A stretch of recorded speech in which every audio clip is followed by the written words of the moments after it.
Assalomu alaykum. Hozir biz sizlar bilan Prezident maktabiga kirish imtihon testlarini matematika fani bo'yicha bitta mantiqiy masalasini birgalikda ko'rib chiqamiz. Savolni o'qib eshitiraman. 4 ta to'pning og'irligi 10, 20, 30 va 40 grammni tashkil qiladi. Qaysi to'pning og'irligi 10 gramm degan savol bizga berilyapti.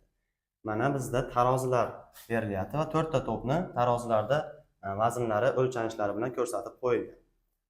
AB to'p CD to'pning og'irligidan og'irroq bo'lyapti.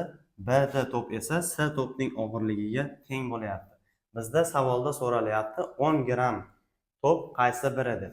Va bu yerdan yana bir savolni o'zimizga ma'lumot uchun kiritib olishimiz kerak. 10 gramm bizda 4 ta to'pning eng kichkinasi bo'lganligi uchun ushbu to'plardan eng kam vaznlisini topsak ham savolimizning javobi kelib chiqadi. Bu yerda bizda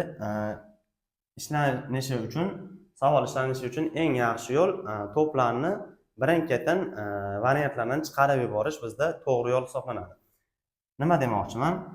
Bu yerda solishtirib ko'ramiz. BD to'p C to'pga teng bo'lyapti. Demak, bizda eng kichik vaznli to'p C emas, aniq, chunki birgina C to'p BD to'pning og'irligiga teng bo'lyapti. Bizda bu yerda C to'pning varianti chiqib ketadi. Xo'p, birinchi taroziga qaraydigan bo'lsak, AB to'p CD to'pdan og'irroq bo'lyapti. Demak, bizda B to'pning og'irligi ham chiqib ketadi, chunki AB to'p CD to'pdan og'ir bo'lganligi uchun.